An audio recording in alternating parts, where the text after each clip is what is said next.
Hello, welcome back. Wherever you are right now, and I find myself genuinely wondering about that tonight, what kind of place it is, whether it has a window, whether there's a sound somewhere in the building or on the street that tells you where you are even with your eyes closed. I am glad you're here, genuinely glad. This is a good place to be at this hour, and you made a good choice landing here. Go ahead and settle. Take the time it takes. Rearrange the pillow if the pillow needs rearranging. Pull the blanket a little closer. Let your weight become real. Let yourself remember that you have a body, and that your body is in a specific place, touching specific things, warm in specific ways. Notice the contact between you and whatever is underneath you. You are somewhere. That's what I want you to feel before we begin. You are specifically, concretely, precisely somewhere. You know roughly what direction the door is. You know roughly what the room looks like even with your eyes closed. You have a sense, without thinking about it, of what is north and what is south, of which way is up, of where the outside is and where the inside is. You are oriented, and orientation is one of those things, like health, like silence, like a good night's sleep, that you only fully appreciate when it's gone or when someone describes the specific texture of its absence. Tonight, we are going to describe that absence. Tonight's topic is deep space. Specifically, what it would mean to be lost in it. Not lost in the casual sense of being confused about which way to turn in an unfamiliar city. Not lost in the poetic sense of feeling unmoored from your ordinary life. But lost in the precise physical, scientific sense, stranded in the interstellar void, with no reference point that connects you to anywhere you have ever been.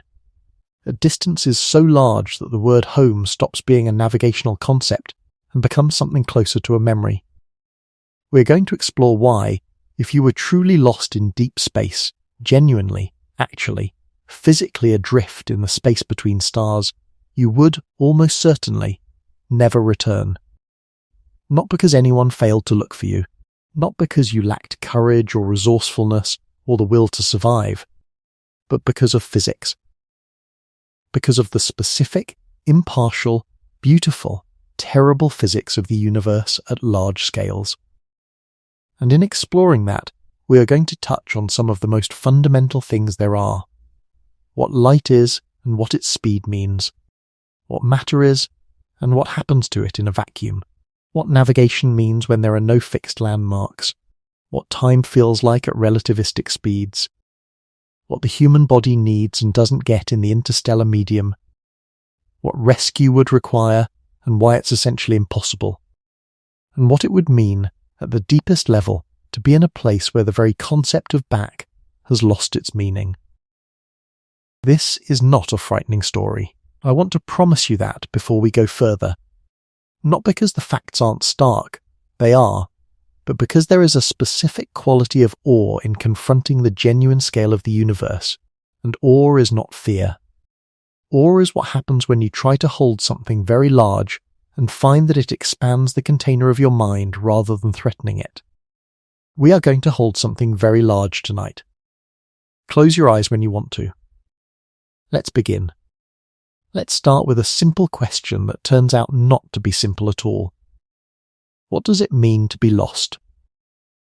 On Earth, being lost means you don't know where you are relative to where you want to be.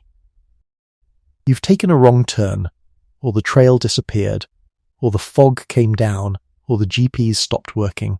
You have a destination, home, the campsite, the road, and you've lost the thread that connects you to it. Notice that being lost on Earth still involves knowing certain things. You know which way is down. Gravity tells you that reliably, without any instrument, at every moment. You know whether it's day or night, which gives you at least a rough sense of direction if there's sun. You know roughly what time it is, which gives you information about how far you might have travelled. You are on a surface, the surface of a planet, which means you exist in 2 dimensions rather than 3. Up is not a direction you can be lost in, not really. You can be lost on a slope, lost in a valley, lost in a forest, but you're always on the ground, always in a gravitational field pointing in a clear direction. And if you really need to be found, someone can look for you. They can organize a search. They can call your name, light a flare, listen for your whistle. The distances involved, even in the most extreme cases of people lost in wilderness, are comprehensible. They are in the range of kilometers or tens of kilometers. A helicopter can cover them in minutes. Take all of that away. Remove the gravity that tells you which way is down. Remove the planet, so there is no surface to be on, and up and down are equally meaningless. Remove the sun, so there is no day or night and no rough direction to orient by. Remove the distances of kilometers and replace them with the distances of light years. Distances so large that even electromagnetic signals, travelling at the fastest speed anything can travel, take years to cross them. Remove the ability to call for help, because any call you make will take years to arrive and years for a response to return. Remove the campsite, the road, the destination, and replace them with the uniform, featureless, nearly identical void of interstellar space, extending in every direction to distances measured in thousands of light years. That is what it means to be lost in deep space. Not lost in the way of a wrong turn. Lost in the way of a fundamental disconnection from every frame of reference that makes navigation meaningful. Let's be specific about where we are when we say deep space.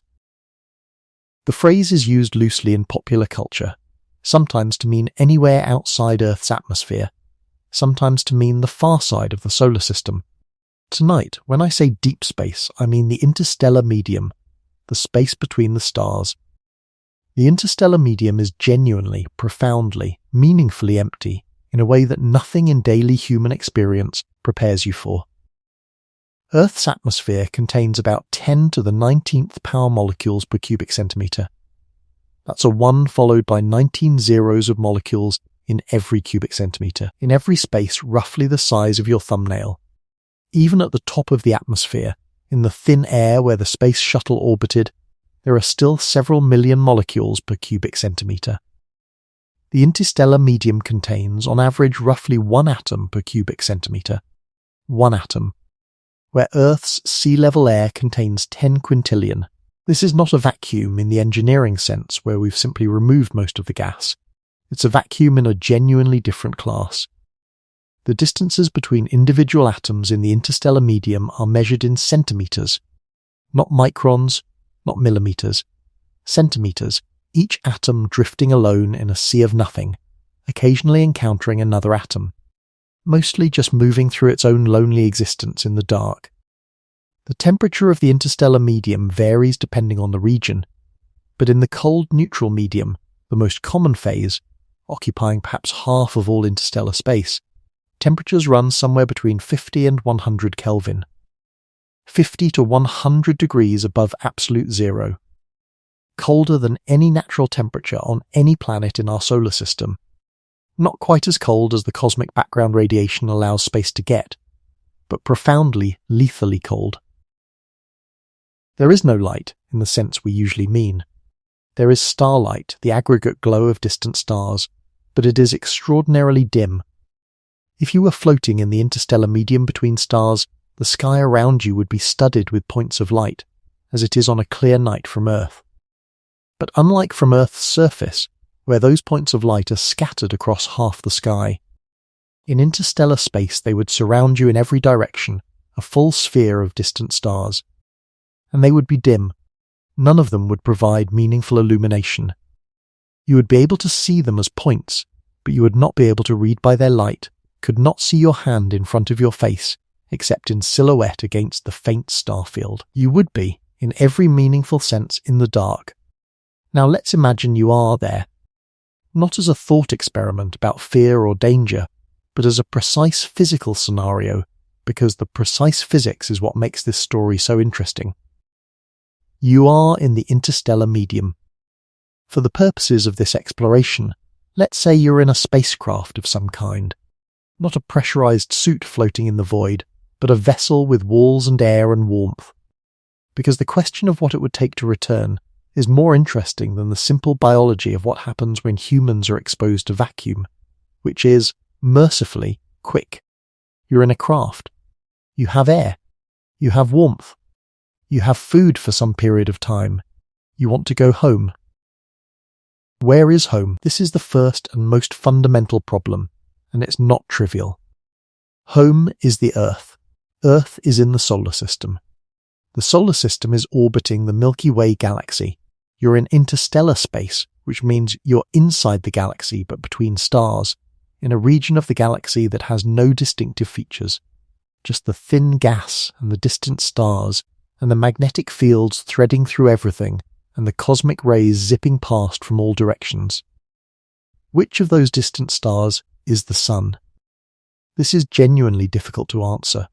From interstellar space, the Sun is a star. Not a special star, not one that's obviously labelled, not one that glows differently from all the others. It's a G-type main sequence star, slightly brighter than average, visible from modest distances as a dim but detectable point of light. If you know roughly which direction to look, if you have a star chart calibrated for your expected position in the galaxy, you can probably identify it. It has a specific spectral signature, a specific luminosity, a specific position relative to other identifiable stars, but probably and roughly are doing a lot of work in that sentence. Let's be honest about what navigation in interstellar space actually involves, because it's considerably harder than pointing a telescope at the sky and finding a familiar face. On Earth, navigation works because we have fixed reference points. The stars don't move noticeably on human timescales. They drift by a tiny fraction of a degree per year, relative to each other, so the constellations you see are essentially identical to the ones people saw 3,000 years ago. The magnetic poles, while they wander, stay roughly where they've been for recorded history. The landmarks of landscape persist for generations. We have latitude and longitude, a coordinate system that maps the surface of the planet with precision. In the solar system, we navigate primarily using radio signals from Earth. The Deep Space Network, NASA's worldwide network of giant dish antennas, tracks spacecraft by bouncing precisely timed radio signals off them and measuring the round-trip time, which gives the distance, and the Doppler shift of the returning signal, which gives the velocity. From multiple tracking stations, the position of a spacecraft can be determined with remarkable precision. This is how we've known where Voyager 1 is, day by day for nearly 50 years. But this method requires Earth. It requires a working deep space network. It requires a spacecraft capable of receiving and retransmitting signals. And it requires that the distances involved are small enough for a round-trip signal to be practical. Voyager 1 is currently about 23 light-hours from Earth. A round-trip radio signal takes about 46 hours. This is slow, but it works. Mission controllers can send commands, wait 2 days, and receive confirmation. At interstellar distances, even at the nearest star, 4,024 light-years away, a round-trip signal takes 8.48 years. If you're twice as far as the nearest star, the round trip takes nearly 17 years. Communication is not just slow. It is, for any practical purpose of navigation and rescue, essentially impossible on human timescales. You cannot be guided home by radio. There is no voice from mission control telling you which way to turn. There is no GPS. There is no signal from Earth that arrives in time to be relevant to any decision you need to make about your immediate trajectory. You are alone with your instruments and the stars. The proposed solution to navigation in deep space, for robotic spacecraft and potentially for crewed ones, is pulsar-based navigation. We've discussed pulsars in earlier episodes. They are rapidly rotating neutron stars that emit beams of electromagnetic radiation, sweeping through space like lighthouse beams. Each pulsar rotates at a specific, stable, measurable rate. The timing of pulsar pulses is so regular that pulsars have been called the most accurate clocks in the universe, some of them keeping time more precisely than atomic clocks on Earth. The idea of pulsar navigation is elegant. If you can detect the pulses from several pulsars simultaneously, and compare the timing of those pulses to a known database of pulsar timings, you can triangulate your position in three-dimensional space. It's exactly analogous to GPS, except instead of satellite signals, you're using signals from rapidly rotating dead stars scattered throughout the galaxy. NASA demonstrated a version of this concept using an instrument called NISA, the Neutron Star Interior Composition Explorer, mounted on the International Space Station. The demonstration confirmed that pulsar timing can provide positional accuracy of a few kilometers over interstellar distances. A few kilometers. In the scale of the galaxy. But there are limits. The database of known pulsars is finite. Pulsars slow down over time as they radiate away their rotational energy, which means the pulse rates change, slowly but measurably, and this has to be accounted for. Some pulsars are obscured by intervening dust and gas. The signals from pulsars are generally in the X-ray or radio spectrum and are extremely faint at large distances, requiring sensitive detectors to pick up. And most importantly, you need to know approximately where you are to start. The pulsar navigation system works well if you have a rough idea of your position and need to refine it. If you are completely disoriented, if some catastrophic event has left you uncertain about your location by many light years, the pulsar system faces a much harder problem, because the geometry of which pulsars appear in which direction changes depending on where in the galaxy you are. Pulsar navigation is a lifeline. But it's not magic. It works best when you're not completely lost. Wherever you are, I hope you're comfortable. Let's breathe here for a moment before we go deeper. I want to tell you something about the specific quality of distance in deep space, because distance behaves differently here than it does in everyday life. And understanding that difference is essential to understanding why return is so difficult. On Earth, distance is a fairly transparent concept. You are a kilometre from the store. You are 10 kilometres from the city centre. You are 5,000 kilometres from another continent. These are large numbers by everyday standards, but they are numbers you can relate to. You've experienced kilometre scale distances by walking them, 10 kilometre distances by driving them, 5,000 kilometre distances by sitting in an aeroplane for several hours. Distance in deep space is not like that. The nearest star is 4.24 light-years away. A light-year is about 9.46 trillion kilometres. 9.5 trillion kilometres. If you put those kilometres end to end, if you unspooled a wire 9.5 trillion kilometres long, it would go around the Earth's equator about 237 million times. And that's one light-year. The nearest star is 4.25 of them away. Now let's think about returning home from deep space. If you were adrift somewhere in the interstellar medium, say 10 light-years from Earth, a distance that puts you in the neighbourhood of several nearby stars but still well within the local stellar environment, and you have a spacecraft capable of accelerating to 1% of the speed of light, the journey home would take roughly 1,000 years. 1% of the speed of light is already far faster than anything we've ever built. Voyager 1, our fastest large spacecraft, travels at about 0.006% of the speed of light. To reach 1% would require roughly 170 times more speed than Voyager, which in terms of energy means something like 28, 000 times more kinetic energy for the same mass. The fuel required to achieve this, using any conventional propulsion system, would dwarf the mass of the spacecraft by factors that strain the imagination. But set that aside for a moment. Imagine you have the speed. Imagine you have a magical propulsion system that gets you to 1% of light speed. The journey home from 10 light-years still takes 1,000 years. Your grandchildren's grandchildren's grandchildren many generations removed would arrive, and that's 10 light-years, which is extremely local by galactic standards. The Milky Way is 100,000 light-years across. If you were genuinely lost somewhere in the galaxy, even a small fraction of the way across, say 1,000 light-years from Earth, the journey home at 1% of light speed would take 100,000 years. There is no returning from 1,000 light-years. Not on any individual human timescale. Not on any generational ship timescale, that maintains meaningful connection to the civilization that launched it. A civilization that sent a ship and received travelers back 100.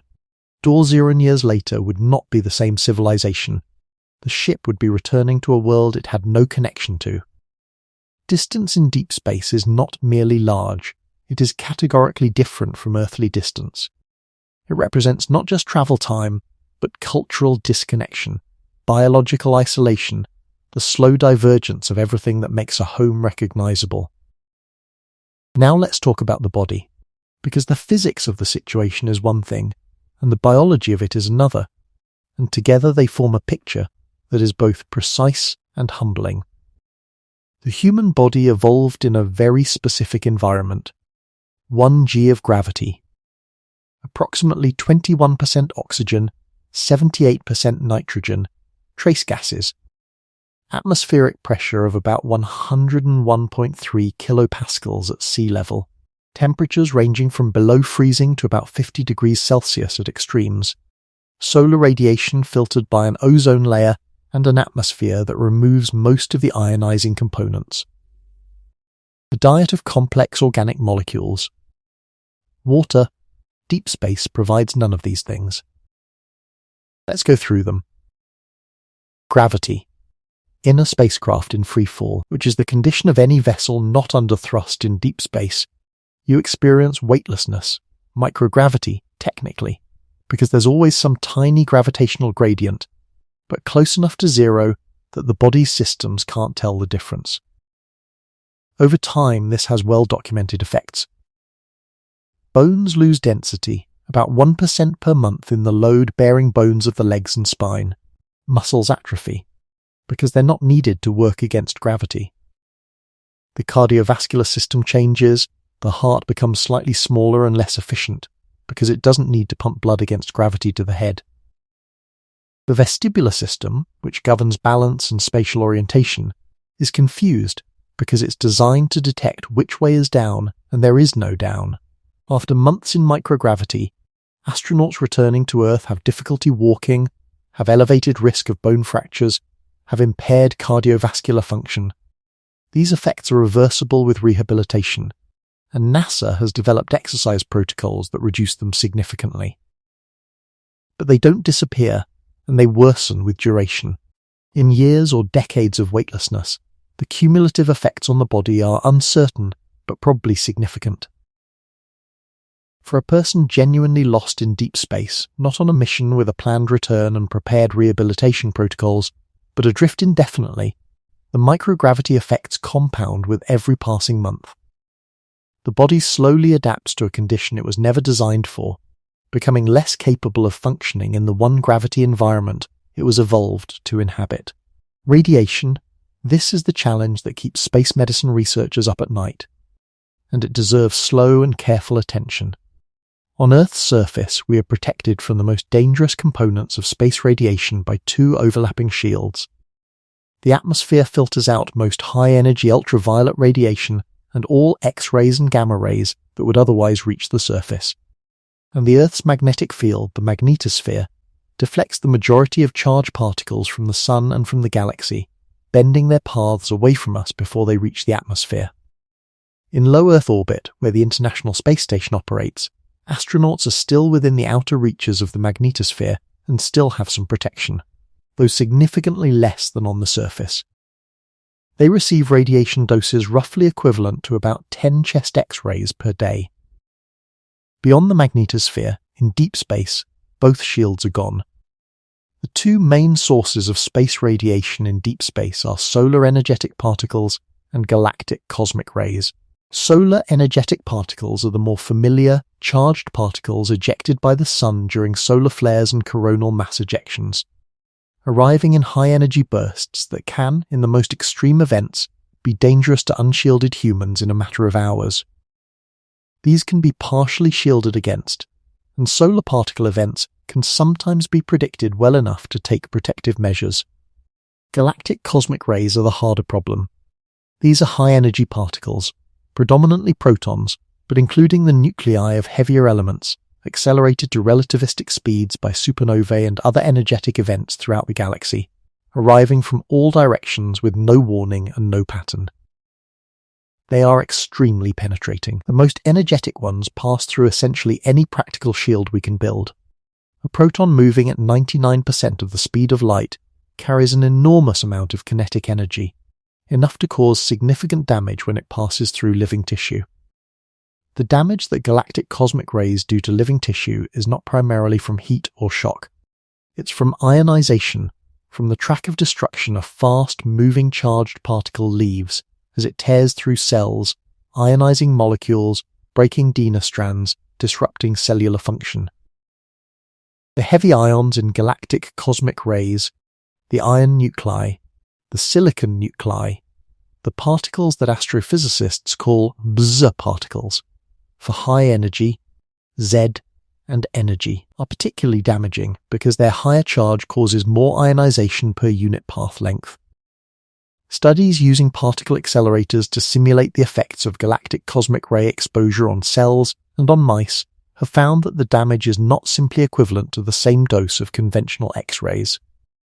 G particles cause distinct patterns of NAR damage, disrupt neural function in specific ways, and appear to cause persistent epigenomic changes, alterations to the way genes are expressed, that conventional radiation does not.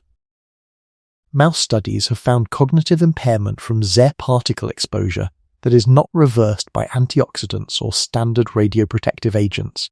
The NASA recommended limit for astronaut career radiation exposure is based on a 1 in 20 chance of developing a fatal cancer above the normal baseline risk. For the most radiation-sensitive individuals, younger people, women, this limit is reached after just a few years of exposure in deep space, without any shielding. For less sensitive individuals, perhaps a decade. A person lost in deep space for an extended period, years, decades, would be accumulating radiation damage at a rate that, depending on shielding, will exceed safe lifetime limits. Not quickly enough to cause acute radiation sickness, which requires very large doses in short periods, but steadily enough that the long-term cancer risk is substantial. The neurological effects real. The accumulated cellular damage significant. The body in deep space is not dying, it's being worn down. Slowly by the very fabric of the galaxy itself, which is threaded with radiation and has been since before Earth formed.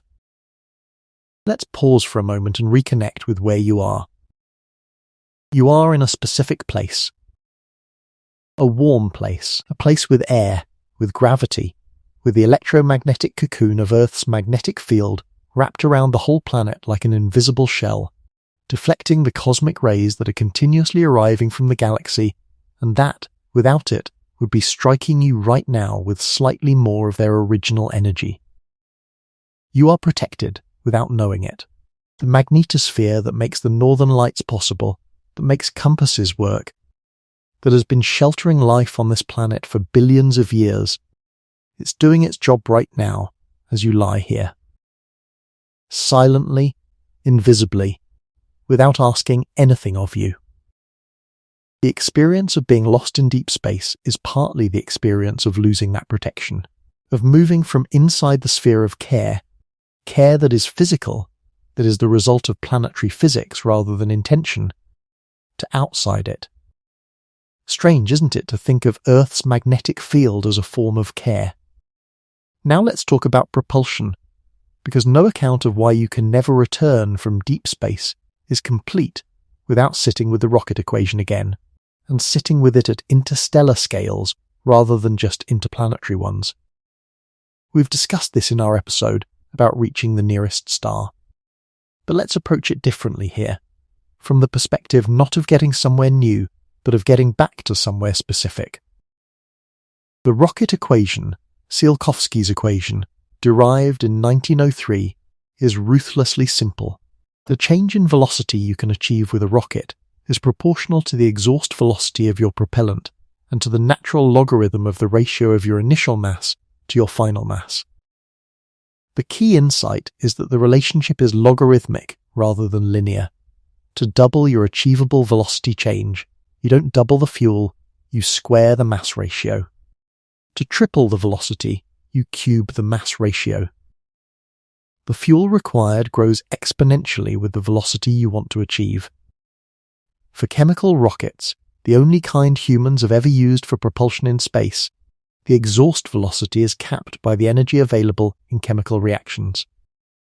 The maximum theoretical exhaust velocity for any chemical propellant is about 5 kilometers per second. To achieve a velocity change of, say, 10 kilometers per second, needed for Earth orbit, you need a mass ratio of about 7.4. For 20 kilometers per second, needed to reach Mars in a reasonable time, you need a mass ratio of about 55. The spacecraft must be 55 times more massive at launch than it is when it arrives. For deep space return journeys at meaningful fractions of light speed, even at 1% of light speed, which is 3,000 kilometers per second, the numbers become literally incomprehensible. With a chemical rocket, the mass ratio required to reach 1% of light speed would be e to the power of 600, a number so large that if you converted every atom in the observable universe into fuel, you wouldn't come close to having enough. Nuclear propulsion changes the numbers, but not enough. Even a well-designed nuclear pulse propulsion system, the approach that was explored in the 1960s under Project Orion, has exhaust velocities perhaps 100 to 1,000 times higher than chemical rockets. This brings the mass ratio for reaching 1% of light speed down to something merely enormous rather than physically impossible. But the fuel required is still measured in thousands of tons, and the infrastructure to provide that fuel doesn't exist and can't be improvised in deep space. Fusion propulsion, the most optimistic technology that remains grounded in known physics, could in principle achieve exhaust velocities of a few percent of light speed. This makes velocities of 0.1% to a few percent of light speed achievable with reasonable mass ratios, if you have the fuel. If you have the fuel. The deep space scenario we're imagining is one where you are adrift, where, for whatever reason, you are in the interstellar medium without the enormous fuel reserves that even modest deep space travel requires. You have perhaps whatever reserve is in your tanks after the event that stranded you. You have deceleration fuel, perhaps, if the journey was planned to involve deceleration. You have maneuvering fuel. You do not have the fuel to accelerate to interstellar velocities and maintain them for the years a journey home would require. You don't have it because there is no practical way to carry it, and because there is no way to acquire it in interstellar space, where the matter density is 1 atom per cubic centimeter. The rocket equation, applied at interstellar scales, is not an engineering problem that ingenuity can solve. It is a statement about the physics of energy and momentum that applies regardless of how cleverly you engineer around it. To return from interstellar space requires energy that, given current and foreseeable physics, cannot be stored in a reasonable vessel. Let me tell you about the loneliness of the speed of light, because it is the most profound constraint of all, and the one that most people feel most in their bones when they truly understand it. Light travels at approximately 299,792 kilometers per second. In 1 second, it covers a distance of nearly 300,000 kilometers, roughly 7.5 times around the Earth. In 1 minute, it travels from the Earth to slightly past the Moon. In about 8.3 minutes, it travels from the Sun to the Earth. In about 4.2 years, it travels from the Sun to Proxima Centauri, the nearest star. Nothing, no signal, no information, no physical object with mass can travel faster than light. This is not a technological limitation. It is a feature of the structure of spacetime as described by special relativity, tested to extraordinary precision, and without any exception in more than a century of experimental physics. As an object with mass approaches the speed of light, the energy required to accelerate it further approaches infinity. You would need infinite energy to accelerate any massive object to light speed, and you would need more than infinite energy, a physical impossibility, to exceed it. What this means for deep space communication is profound and simple. If you are 10 light years from Earth and you want to send a message, the message takes 10 years to arrive. If someone on Earth wants to respond, their response takes 10 years to reach you. The minimum round-trip communication time is 20 years. In those 20 years, the situation has changed. You've aged 20 years. The person who sent the original response may have died. The mission team has turned over. The political will to conduct a rescue, if any existed, has waned. The technology that might have been used for rescue has been replaced by other technology. 20 years is a significant fraction of a human career, of a human life. Now imagine you're 100 light years from Earth.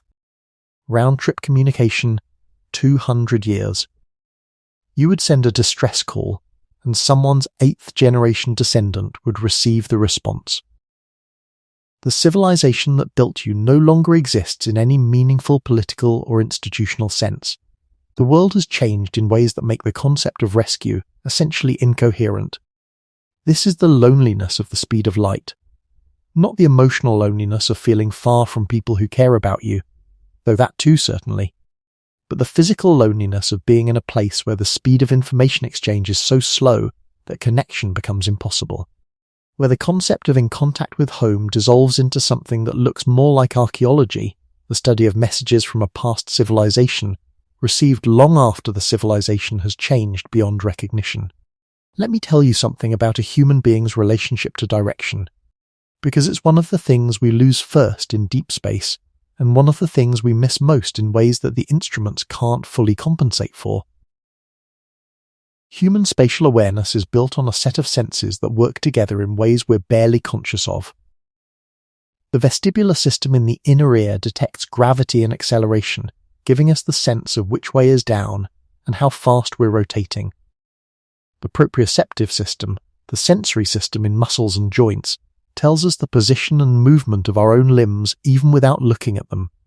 Vision obviously gives us information about our surroundings, and these systems are calibrated by constant input from a gravitational environment, the feeling of weight on the soles of your feet, the pressure of a chair against your back, the way objects fall when dropped. In microgravity, the vestibular system is confused within minutes. The sense of up disappears. Astronauts describe the experience of floating in a spacecraft module as fundamentally disorienting at first. You have to learn to treat any surface as down for practical purposes, and your brain has to be gradually retrained to function without the one input it's been receiving every moment since before you were born. Over days, astronauts adapt. The brain learns to function without a gravitational reference. The initial disorientation passes, but it passes in part because the spacecraft provides its own internal reference frame, the floor, the walls, the orientation of equipment, the way the crew orients toward the same surfaces by convention. Inside the spacecraft you can orient yourself, but outside, in the void itself, there is no up and no down, there is no surface. There are stars in every direction, none of them brighter than the others by enough to provide a clear reference. If you were floating outside a spacecraft in the interstellar medium, you would have no physical sensation of which direction was forward or back. Every direction is equally the void. Every direction is equally far from anything. This is a specific and profound kind of disorientation that human beings have never, in evolutionary history, been required to deal with. The vestibular system developed to navigate a world with gravity. Navigation in deep space requires instruments because the body's own navigational systems, exquisitely tuned for Earth, provide no useful information in the absence of a gravitational field and nearby landmarks. You are, in that environment, dependent on instruments in a way that goes beyond comfort or efficiency. Without instruments, you are literally unable to navigate. Not confused about which way to go, unable to determine which way is which at all. Now let's go even further. Let's imagine that by some extraordinarily improbable combination of circumstances, superior technology, a very large fuel supply, perfect navigational information, a person lost in deep space had the ability to return home. What would home look like? This depends on how long the person has been away and at what speed they travelled. At speeds far below the speed of light, say 1% of light speed, which is already beyond anything we've built, the time experienced by the traveller and the time elapsed on Earth are essentially the same. If you're away for 1,000 years, 1,000 years pass at home. This is the simple case, and the answer is clear. Home would be completely unrecognizable. 1,000 years ago from the present day is the year 1025. Nobody from 1025 transported to 2025 would recognize a single thing except the sky, the land, and perhaps a handful of old buildings. The language is different. The culture is different. The technology is different. The political structures are different. Everyone they knew is dead, along with dozens of generations of their descendants. But at speeds approaching the speed of light, something more radical happens. Special relativity tells us that time passes differently for observers in relative motion. A traveller moving at a significant fraction of the speed of light experiences time more slowly than a stationary observer. This is not a perception effect, not an illusion. It is a real difference in the rate at which physical processes occur, confirmed by precise experiments and by the operational necessity of correcting for it in GPS satellites, which run slightly fast precisely because they're moving and experiencing relativistic time dilation. At 99% of the speed of light, time dilation is a factor of about 7. A journey that takes 10 years in Earth time takes about 1.4 years for the traveller. At 99.9% of the speed of light, the factor is about 22.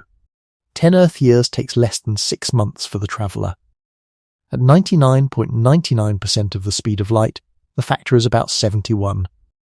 A journey of 71 years on Earth takes 1 year for the traveller.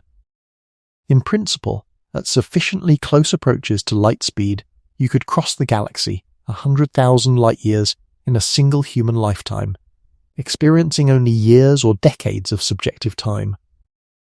The catch is that on Earth, 100,000 years would have elapsed. You would return in this impossible scenario to an Earth that had aged 100,000 years. Every institution that ever existed when you left is gone. Every person, every civilization, every building.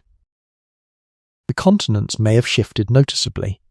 The species composition of the planet may have changed through extinction and evolution. Whether humanity in any recognizable form still exists after 100,000 years is a question no one can answer. The return would be a return to the future, not to home. Home, as you knew it, would be as far in the past as the first anatomically modern humans are from us today. At the speeds that make deep space travel theoretically possible, at the speeds that allow you to cross light years in human lifetimes, the Earth you're trying to return to no longer exists by the time you get back. The speed of light doesn't just create a travel time problem, it creates a temporal isolation problem. Time dilation means that the act of travelling fast enough to return in your own lifetime guarantees that you return to a time so far in the future that the concept of return has lost its meaning. Wherever you are right now, I hope you're comfortable. The physics is laid out. Let's come back to the human side of this for a moment before we continue. I want to tell you about a concept in space medicine called Earth out of view phenomenon. It sounds clinical, and it is in the way that medical concepts usually are, but what it's describing is something deeply human. When astronauts on the International Space Station look out the window, they can see Earth, a big, blue, luminous sphere filling a large portion of the view, recognizable, alive-looking. When Apollo astronauts were on the lunar surface or in lunar orbit, they could see Earth. It was distant but still there, a blue marble, a specific object in the sky, unmistakably the place they came from. When Apollo astronauts went around the far side of the moon, the side that never faces Earth, they experienced Earth out of view for the first time. For about 45 minutes per orbit, they were on the far side of the moon, with the moon's bulk blocking any line of sight to Earth. They were cut off from radio contact. They were, briefly, the most isolated human beings who had ever existed. The psychological reports from those moments are interesting. Not uniformly distressing, some astronauts described a quality of profound peace, of genuine aloneness that felt more complete than anything experienced on Earth. But the return to Earth view, The moment when they came around the moon's edge and the blue planet appeared again and radio contact was re-established, was consistently described as a relief, a return to connection, the confirmation that home was still there. In deep space, Earth doesn't appear in the view. The sun itself becomes a star, a bright star perhaps for the first few light years, but a star, indistinguishable in nature, if not in brightness, from all the other stars. The visual anchor to home becomes a point of light, and then, as the distance grows, a dimmer point of light. And eventually, though it never completely disappears until you're very far indeed, a point of light among points. There's a particular photograph taken by Voyager 1 in 1990 that captures this. At Carl Sagan's suggestion, the cameras were turned back toward the inner solar system, and Earth was photographed from 6.4 billion kilometers away. In the photograph, Earth is a pixel. A single, pale blue pixel, less than 1/12% of a single image frame. You can barely see it. In the caption he wrote for it, Sagan described it as a mote of dust suspended in a sunbeam. At 6.4 billion kilometers, Earth is a pixel. At 1 light year, 9.5 trillion kilometers, it's not visible without a very good telescope. At 10 light years, it's invisible to the naked eye, period. At distances where being lost in deep space becomes a meaningful description, home has ceased to be a visible object in the sky. It's a direction, a set of coordinates, a set of instrumental readings, not a place you can look toward and feel the pull of. The psychological dimension of this is profound. Human beings are place-attached creatures. We have home territories, home ranges. The concept of home as a place to return to that is woven into our evolutionary biology and into every culture ever studied. The ability to see home, or to feel directionally connected to it, is part of what makes humans function. Isolation from it, genuine, complete, instrument-only isolation, has psychological effects that astronauts on 6-month IS missions already notice, and that would presumably be magnified by the absolute isolation of interstellar loss. The research on long-duration spaceflight psychology is clear that interpersonal conflict, depression, sleep disruption, and cognitive errors all increase with mission duration and isolation. Crews on 6-month missions experience these effects. A year-long IS mission exacerbates them. Simulated Mars missions, extended isolation experiments on Earth, have shown that interpersonal tensions become serious and sometimes mission-threatening after several months. Deep space, with no communication from home, no resupply possible, no rescue conceivable, no visual anchor to anywhere familiar. This is a psychological environment for which no human mission experience provides adequate preparation.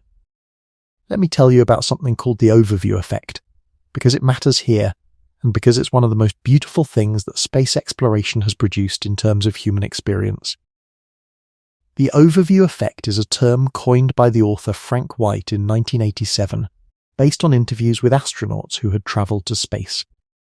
It describes a cognitive and emotional shift that many astronauts report after seeing Earth from above, a shift in perspective, a sudden visceral understanding of Earth's beauty, fragility, and unity, a sense that national borders are meaningless from space, that humanity's divisions are trivially small compared to the planet itself, that the atmosphere is shockingly thin and shockingly precious. Almost every astronaut who has travelled to space describes some version of this. Edgar Mitchell described a flash of understanding during his return from the moon. Ron Garan described Earth as a fragile oasis.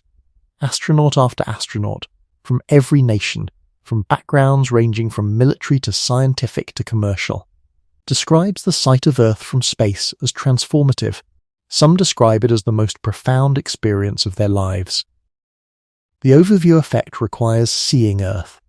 It requires the presence of the whole planet in your field of view, the ability to observe its completeness, its smallness, its luminous distinctiveness against the black. In deep space, you don't have that. Earth is a direction. The sun is a star.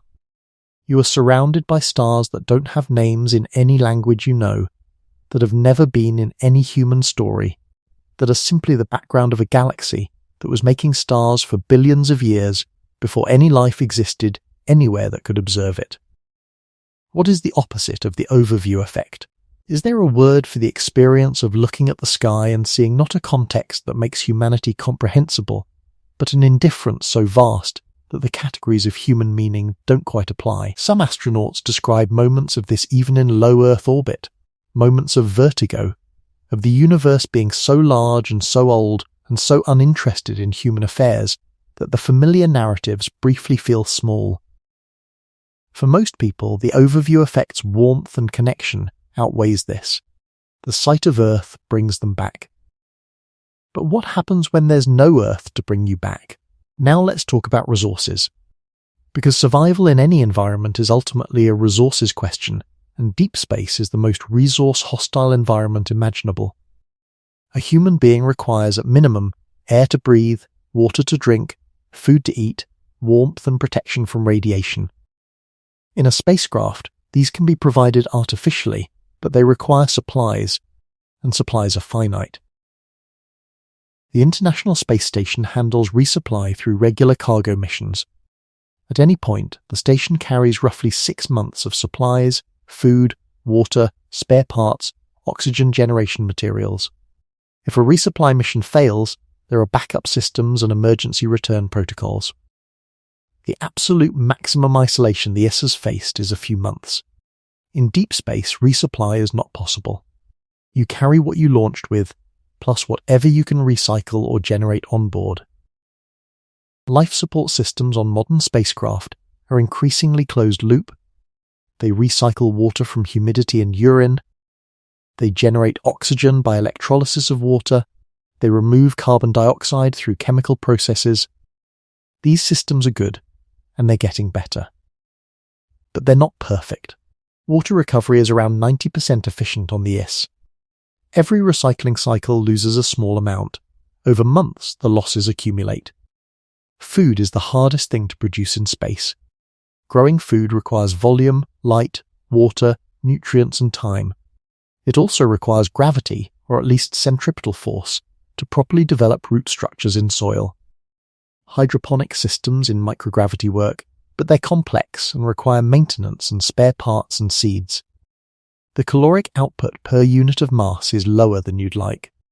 Providing a full human diet from space-grown food in a small spacecraft for an unlimited period is not currently possible. A spacecraft lost in deep space can sustain its crew for however long the initial supplies last, augmented by whatever recycling and food production it can manage. With very efficient systems, this might be years. In extreme circumstances, perhaps a decade. Beyond that, the resources run out, and there is no resupply coming, not in any time frame that matters. Even if Earth knew exactly where you were and launched a resupply mission immediately, it would take years to reach you, longer than your supplies would last. The resource constraint is not a technology problem with a better technology solution, at the distances we're discussing. It is a physics problem. The distances are so large and the travel times so long that no supply chain can bridge them in human-relevant time. Let me tell you about navigation error, because it compounds everything else. In deep space, you know roughly where you are from pulsar timing or from careful dead reckoning, tracking your velocity and direction over time from a known starting point. But roughly is doing a lot of work. Pulsar navigation gives positional accuracy of a few kilometers, which sounds precise until you consider that you're trying to navigate to a specific star at a distance of multiple light years, and a few kilometers of error in your trajectory can accumulate to large positional errors over years of travel. Dead reckoning, calculating your position by tracking your velocity and direction from a known starting point, accumulates error over time. Every small uncertainty in your initial position, every small error in your measurement of your velocity, every subtle perturbation from the gravitational influence of nearby stars, compounds, over months or years of travel, the error in your calculated position grows. This is known in engineering as the problem of error propagation. In navigation over long distances and long times, errors don't stay small, they grow. The technical solutions, more precise instruments, more frequent position fixes, using pulsars or other reference stars, better filtering algorithms, reduce the growth rate but don't eliminate it. For a journey of a few years at a meaningful fraction of light speed, the positional error at the destination might be on the order of a few astronomical units, a few times the Earth-Sun distance. For a long journey, it could be much larger. Arriving at the solar system with a positional error of a few astronomical units means arriving within the solar system, which is a sphere about 100 astronomical units in radius, and needing to locate Earth, which is a specific Planet 1 astronomical unit from the Sun. This is manageable, in principle, with good instruments. You look for the Sun, identify it by its spectral signature, fly toward it, and then locate Earth in its orbit. But what if the error is larger? What if the navigation has drifted enough over the journey that you arrive at the wrong star system entirely? In the local stellar neighborhood, stars are spaced a few light years apart. A navigational error that puts you 2 light years off course could leave you at a completely different star with no fuel remaining for further travel.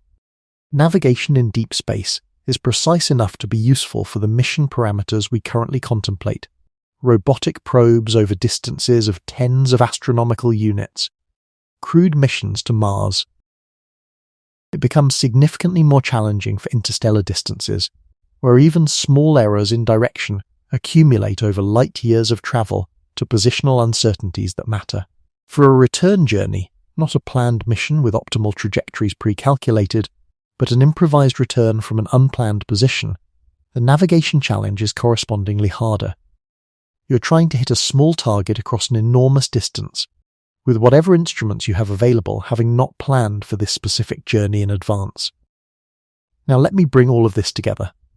Because the picture, assembled from physics and biology and navigation and psychology, is coherent and specific. To be lost in deep space is to be in a situation where every factor that makes survival and return possible on Earth is absent, and where the substitutes that technology provides are finite and unable to be replenished. The gravity that makes your body work properly? Gone. Replaced by a microgravity that slowly erodes your bone density, muscle mass, and cardiovascular function. The magnetic field that protects you from cosmic radiation? Gone. Replaced by continuous exposure to galactic cosmic rays that accumulate in your cells over years, increasing cancer risk, potentially impairing cognitive function. The air and water and food supply? Finite, irreplaceable, slowly declining. The navigation information that tells you where you are and where home is? Uncertain, accumulating error over time, dependent on instruments that consume power and eventually fail. The communication with home, cut off by the speed of light into a delay so long that any practical support or guidance is years in the future from when it's needed. The energy required to get home, requiring fuel reserves orders of magnitude beyond anything that could practically be carried.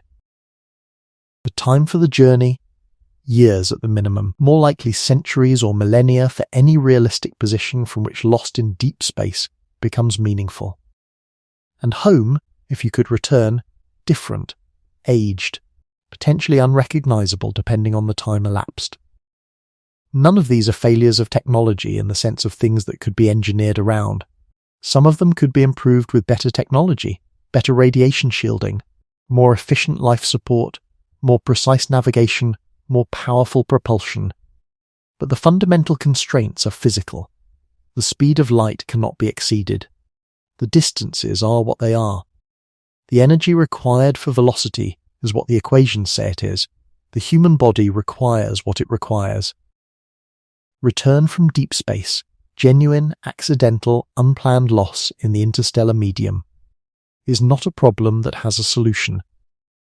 Not with any technology that is physically possible. Not with any resource that could realistically be assembled. Not in any time frame that preserves the meaning of return. Wherever you are, I hope you're comfortable. We've covered the technical landscape. Let me bring this to a different place now. A quieter, more reflective one. Because I want to think with you about why this matters. Not in the practical sense. Most of us are not planning interstellar voyages, and the risk of being lost in deep space is not a pressing personal concern. But in the conceptual sense, what does it mean that the universe is structured this way? What does it tell us about our situation that the distances between stars are this large, the speed of light this fixed, the energy requirements this vast? I think it tells us something about the specific kind of life we are, something about what human beings are and where we belong. We are local creatures. This is not a limitation or a flaw, it's a description of what we are. We evolved in a specific place, under specific conditions, with specific biological requirements, embedded in specific gravitational, magnetic, and atmospheric environments. We are creatures of Earth in a way that is not metaphorical, but physical, cellular, neurological.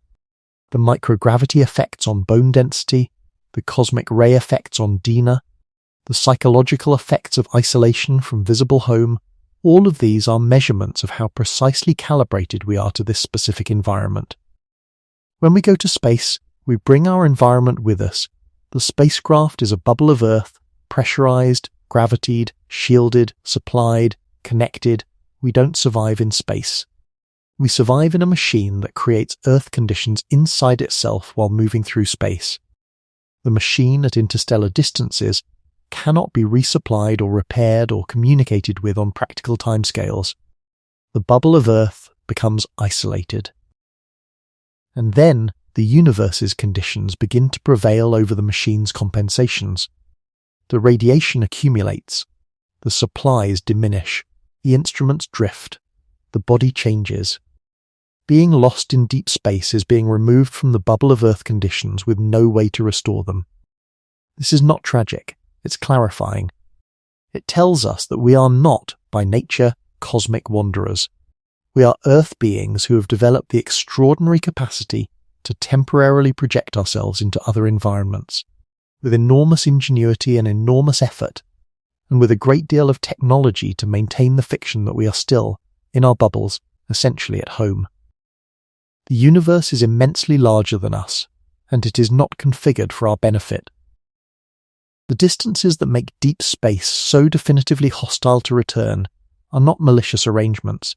They are simply what the universe is. How large it is, how dispersed the stars are, how fixed the speed of light is. There's a kind of honesty in that, a kind of invitation to humility, not the false humility of saying we are meaningless, but the genuine humility of saying we are specific. Particular creatures of a specific kind, in a specific place, dependent on specific conditions. Let me tell you something about what it would mean to be genuinely lost in deep space, stripped of all the practical urgency, just as a philosophical position in the universe. You would be in a place where the nearest other human being, the nearest member of your own species, was measured in light years. This has never happened to any human being. Even the Apollo astronauts, the most isolated humans in history, were 400,000 kilometers from the other 8 billion members of their species, a vast distance by everyday standards, a trivial distance by interstellar ones. You would be in a place where the biological history of your species, 300,000 years of Homo sapiens, preceded by millions of years of hominid evolution, preceded by billions of years of life on Earth, had produced a creature whose every cellular mechanism, every sensory system, every psychological need was calibrated for a place you can no longer reach. You would be in a place where the accumulated knowledge of your civilization, everything written, recorded, built, thought, expressed, was inaccessible in real time, separated from you by delays too long for it to be useful for your current situation. You would be in a place where the stars, which human beings have been naming and watching and navigating by since the first people looked up at the sky, are now surrounding you in all directions, unnamed, unlabeled, available only as data points in your instruments, no longer the familiar North Star, and no longer the Southern Cross, but the unmarked background of the galactic interior. And you would be in a place where, if you thought about it, you would realize that everything the word place usually implies, position in a known landscape, proximity to other known things, orientation within a shared reference frame, has become purely mathematical. You are at a set of coordinates that matter only because you are there. The coordinates don't have names. They don't appear on anyone's map. They exist in three-dimensional space, and that's all. In this situation, the question "where am I" has an answer only in the most abstract mathematical sense. In every human sense, every sense of "where am I" that has ever been asked by anyone throughout the history of our species, the question is unanswerable. You are not anywhere that anyone has ever been. You are not anywhere that has a name. You are in the universe somewhere that is all that can be said. And that, precisely that, is what makes deep space loss permanent, in a way that no other kind of being lost is permanent. You are not in a forest that someone knows, or a sea that someone has crossed, or even a planet that someone can theoretically reach. You are in the interstellar medium, which is not a place in any human sense. It is the absence of any place, the negative space between every place, the medium that is defined by what it is not. Now I want to come back to Earth. Quite literally. Everything we've discussed tonight about being lost in deep space is, from a certain angle, a way of understanding what Earth actually is, not as an astronomical object, as a refuge, as the one environment in the vast indifferent universe that is calibrated, precisely and completely, for the specific kind of life that we are. The atmosphere that filters radiation, the magnetic field that deflects cosmic rays, the gravity that keeps our bones strong, the water cycle that provides fresh water, the biosphere that produces oxygen and food, the distance from the sun that allows liquid water. All of these are not features of Earth in the general sense. They are features of Earth that are also features of us. They are the environment to which we are adapted, and we are adapted to them. And the relationship between us and this planet is not incidental, but fundamental. It is what we are. When astronauts describe the overview effect, that sudden emotional understanding of Earth's beauty and fragility, part of what they're feeling, I think, is this recognition. Not just that the planet is beautiful, though it is, but that the planet is theirs, that they are made of it, that it is made for them in the sense that it's what made them, that there is nowhere else in the observable universe that provides what this planet provides for this specific kind of life. The vastness of deep space and the permanence of being lost in it is partly the vastness of the contrast between out there and here. The universe extends in all directions for billions of light years. Most of it is vacuum. Most of it is cold. Most of it is radiation saturated, matter poor, hospitable to nothing. And here, on this planet, in this thin biosphere, in this specific arrangement of water and rock and atmosphere around a specific star, here everything fits. That fit is not guaranteed. It is not eternal. The sun will change, and the planet with it. But for now, for the span of time that includes everything from the first living cell to the present moment, and that will include whatever follows, it fits. You are here because everything here fits you. And deep space is the proof of how specific that fit is, and how far you would have to go before it ran out entirely. Let me tell you about rescue, or rather about why rescue from deep space is not a meaningful concept. On Earth, search and rescue is a developed science. We have protocols, equipment, technology. We can find a person in the mountains by their phone signal, by their last known position, by helicopter search, by ground teams with dogs. We can find a person at sea by their EPIRB, their emergency position indicating radio beacon, whose signal reaches satellites that relay their position to rescue services within hours. We can find a person in an urban area by their credit card transactions, their phone's GPS, a network of cameras and human witnesses.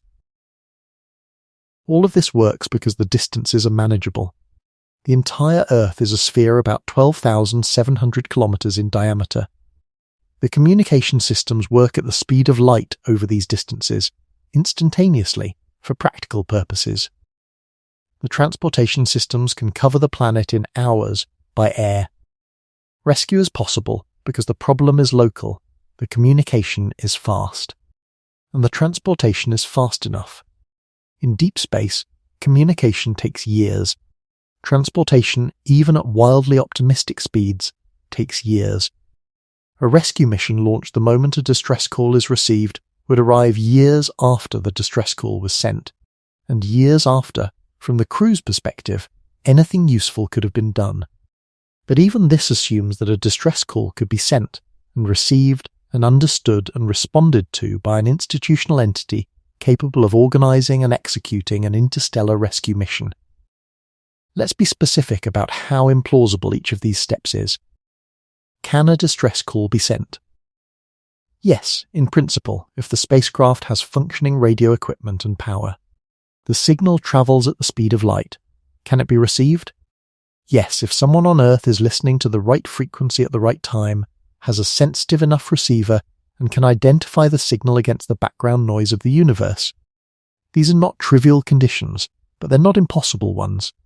Can it be understood? Yes, assuming the communication protocols are known and the receiver has the decryption or decoding capability. Can it be responded to? This is where things become impossible in a strict sense. No human civilization has ever built an interstellar rescue vehicle.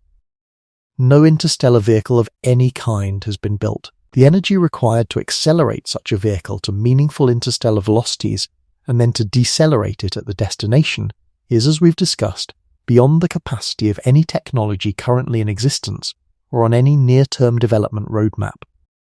A rescue mission would require decades or centuries of technological development before it could even be contemplated, followed by decades or centuries of construction and assembly, followed by years to decades of transit time.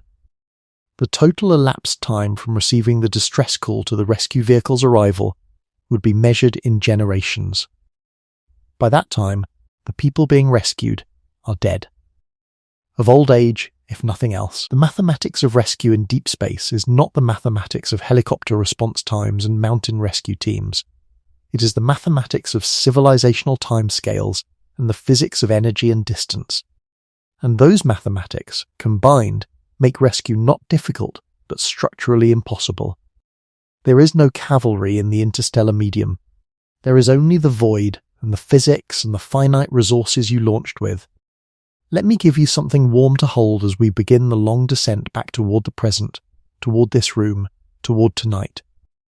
The same physics that makes deep space irrecoverable. The same laws that make rescue impossible and return improbable. Are the laws that make Earth so extraordinarily functional as a home. The speed of light, which cuts communication from interstellar space into geological delays, also makes possible chemistry.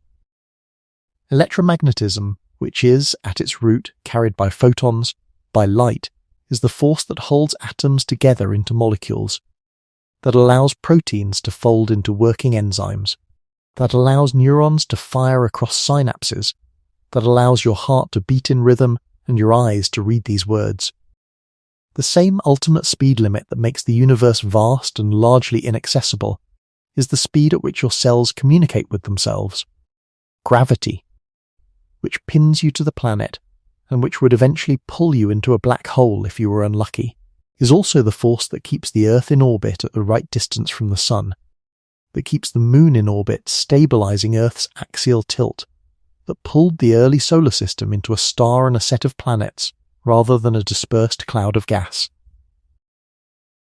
The vast empty spaces between stars, which make return from deep space impossible, are also the spaces that protect each star system from the others. If stars were closer together, stellar encounters would be more frequent, disrupting planetary orbits, perturbing the Oort cloud, sending cometary barrages into inner solar systems. The space between stars is not wasted. It is protective. It is the buffer that gives each stellar system the isolation to develop quietly over billions of years without interference from neighbors. The universe that makes being lost in deep space permanent is the same universe that made Earth possible. You cannot have one without the other. The vast scale, the fixed speed of light, the enormous energies needed for meaningful velocity. These are not separate features from the stars that warm planets and the gravity that holds atmospheres and the photons that drive photosynthesis. They are the same physics, applied at different scales. Being small in the universe is part of being alive on this specific planet. Being unable to return from deep space is part of the same structure that made deep space the context for a planet like Earth. Let's come all the way down now. Slowly and gently. Here is the honest summary. If you were genuinely lost in deep space, adrift in the interstellar medium, separated from Earth by light years, you would never return, not because of any single obstacle, but because of the combined weight of physical constraints that are not engineering problems with engineering solutions. The distances are measured in light years. The travel times, even at optimistic speeds, are measured in generations. The energy required for meaningful velocities is beyond any practical fuel supply. The radiation environment degrades the human body over years. The life support resources are finite and cannot be replenished. The navigation is uncertain and accumulates error. The communication delay exceeds human lifetimes at any meaningful distance. The rescue technology does not exist and cannot be developed and deployed on a timescale that helps anyone currently alive. And if, somehow, against all of this, a return were achieved, the time dilation of the velocities required might mean returning to a future so distant that home is unrecognizable. None of this is frightening exactly, it is vast. It is humbling, it is a precise description of the scale of the universe and of our place within it. We are creatures of Earth. Not in a poetic sense, in a physical, cellular, evolutionary sense. The entire history of life on this planet has been spent calibrating us to this specific environment, and that calibration is precise enough that its absence is lethal or severely incapacitating within months and years. We carry Earth with us in every cell and every synapse. We cannot leave it, truly, without ceasing to function in the ways that life requires. The universe is large, and most of it is not for us. But this corner of it, this thin shell of air and water and magnetism and sunlight on this specific rocky planet, this is for us. Or rather, we are for it. And it is for us, in the sense that we are the product of billions of years of this environment making us in its own image. When you look up at the night sky and see the stars, and I hope you do, on some clear night soon, in some dark enough place, you are looking at the universe that makes Earth possible and makes deep space unreachable in the same gesture. The same cosmos. The same physics, at different scales. We live on the edge of something incomprehensibly vast and largely inhospitable, and that makes this small warm place, this room, this planet, this layer of living complexity wrapped around a rocky sphere at the right distance from a medium-sized star, all the more remarkable. You are in the right place, the only place really that is right for you. Close your eyes if they're not already closed. You are somewhere. A specific somewhere. You know without thinking about it which way is down. The gravity of this planet, 610-24 kilograms of rock and iron and nickel, is holding you to a surface with a force that you've never had to think about because it has never, for one moment, wavered. The air around you is a mixture of nitrogen and oxygen and argon and carbon dioxide and water vapor, at a pressure that keeps your blood from boiling, your lungs working, your cells alive. The atmosphere stretches above you for hundreds of kilometers, thinning with altitude, but here, where you are, it's thick and warm and exactly right. The Earth's magnetic field is threading through you right now, invisible unfelt, quietly deflecting galactic cosmic rays that have been traveling at nearly the speed of light from distant supernovae, bending their paths before they can add their energy to your cells.